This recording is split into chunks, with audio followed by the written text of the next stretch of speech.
Joining us on the line now is Ed Henry, senior White House correspondent for Fox News Channel. Good morning to you, Ed. Good morning. Thanks for having me. Well, we are always tickled to have you. Thanks for coming in. Look, here's the thing. We got to talk about the president's decision, the White House decision, not to attend that unity rally. I mean, many Americans have expressed how disappointed they were to look at this unity rally in Paris to see 44 world leaders locked arm in arm and the United States completely absent from all that. Of course, it was going to be the question that was asked yesterday at the White House. And were you surprised that they admitted that indeed perhaps they had used poor judgment?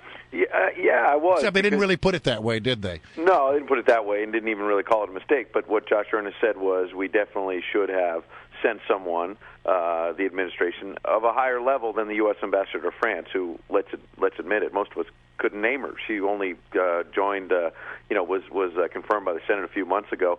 And by the way, the U.S. ambassador to France job was vacant for several months. The president hadn't nominated anyone to replace the last guy, so they hadn't even focused on that. But I think the bottom line is this was a staff screw-up because Josh Earnest is saying, look, the president didn't even really know very much about this and didn't make the decision that basically they didn't put it up the chain. So someone on the staff, he wouldn't say, obviously screwed this up. I think when I say I was surprised that he admitted a mistake, it's just that you don't see that from this administration at the podium very often. They usually insist that their critics are wrong and they didn't really make a mistake. So I was surprised by that, and that's good on Josh Earnest to admit a mistake.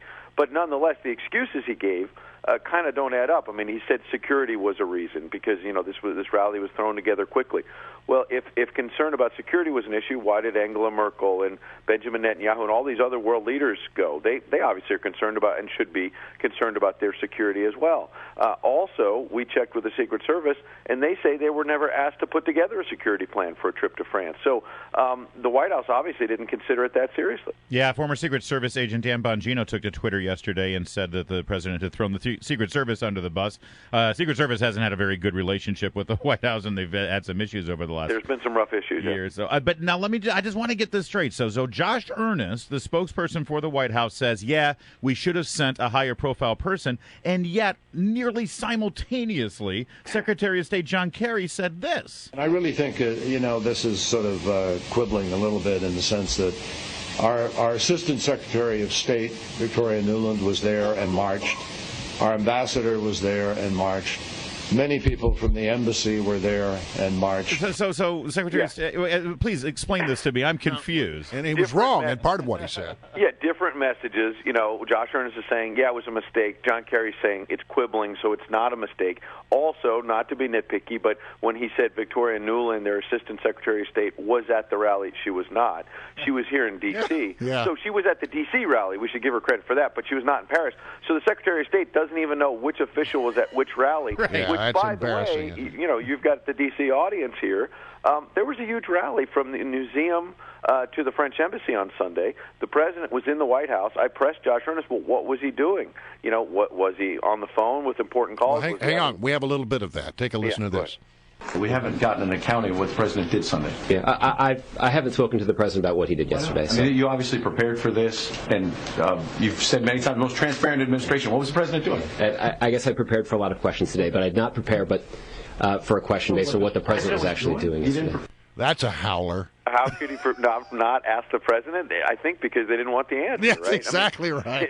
That's the reason you don't ask the president. That's an obvious preparation for a briefing. What was the president? Did he have a National Security Council meeting? Maybe he had something important. But anyway, I think that the thing is you can't let the president off the hook because ultimately, while they're saying, oh, the staff messed up, well, the president's ultimately the commander-in-chief. But I think the person who is really curious here is the Attorney General, Eric Holder. He was in Paris on Sunday. He was there. He could have gone to the rally and, to his credit, was having important counterterrorism meetings, but then his staff says he had to get back to Washington. Again, they won't say, in terms of transparency, what he had to get back to Washington for on Sunday afternoon, so he skipped the rally. He was in Paris. I bet there are people inside the White House realizing now that Eric Holder should have gone to that rally. Our guest is Ed Henry, of course, senior White House correspondent for Fox News Channel. And listen, it's a fascinating story. It really is. And I think it's actually they've extended the news cycle on this with some of the mixed text messages. And I wonder, since this will still continue to be a topic today,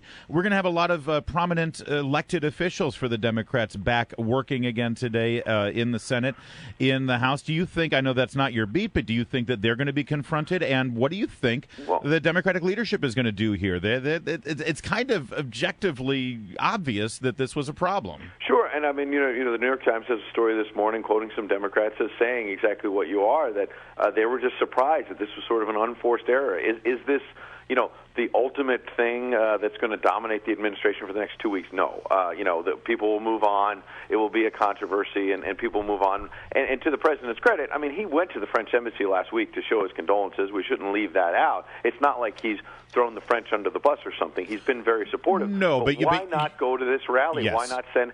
And again, the president can't go everywhere. We know that. But as I heard, I think Fareed Zakaria say on CNN, this is what you have vice presidents for. I think he's the one who said that. Yes. Send Joe Biden. He was in Delaware all weekend, apparently doing nothing. If this isn't an assignment for Joe Biden, I don't know what is. That's right. Well, let me ask you some other stuff real quick, because you've got, as I understand, leadership coming to the White House today. Is that correct? Yeah, that's right. You've got the Democratic and Republican leaders coming late this morning. I think, look, unfortunately and tragically, these terror attacks in Paris have dominated the news cycle for a week or so, and rightly so, because it's very important. And I think if you look at what happened to U.S. CENTCOM yesterday with this hack, even if it wasn't ISIS, even if it was some knuckleheads who were inspired by ISIS, this is dangerous stuff, and we obviously have to pay attention to it. And we want to make sure that military officials and military families, frankly, are not targeted by these terrorists. So this is a serious issue. But if not for all of this, we would have been talking, and I'm sure your show, you would have had a lot more segments on this new Congress, this new Republican Congress. They've got a bold agenda. They're trying to, deal with Keystone and other issues. And the president has threatened to veto several things. And so I think today there's an opportunity, though. Some of these veto threats are just, kind of throw it out there. But, hey, let's talk some turkey today and see if they can do business. I mean, the president has said he wants to work with Republicans on tax reform, on some trade deals. I suspect, as I'm sure you guys know, a lot of times both sides talk a good game and then wind up with gridlock. But I do think there's a few things they can get done together, and I think this is probably the start of that conversation. And we got State of the Union coming up not far from January 20th, yeah, right. And the president, this is one of his last chances to grab the nation by the lapels and say, look, I'm not a lame duck, because he's fast becoming one. Ed, speaking of that lame duck, I mean, he's got a majority in both chambers of the Congress now. He's got 2 years left, but next year it's going to be dominated by the 2016 presidential election. Yeah. Oftentimes this is when you see the rats leaving the sinking ship of a White House. Are you hearing anything about some reshuffling and some people getting out while the getting is good? I don't think there's any doubt that right after the State of the Union we'll see John Podesta, who had only agreed to come on for a year or so anyway as a counselor to the former Clinton aide. He's going to go back to the Clinton world. He's going to be a very high official, either chairman or senior advisor to Hillary Clinton's presidential campaign, we anticipate.